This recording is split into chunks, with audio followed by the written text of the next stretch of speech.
Agora, essa daqui saiu na hora errada, ou empurraram no ninho na hora de comer. Então, vamos colocar de volta, porque ainda não tá na hora, hein?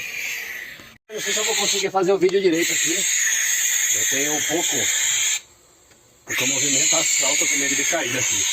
Bora, vamos lá ver.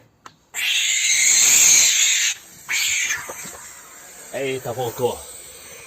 Voltou com o irmãozinho. Vê se não cai dessa vez, hein? Pelo amor de Deus.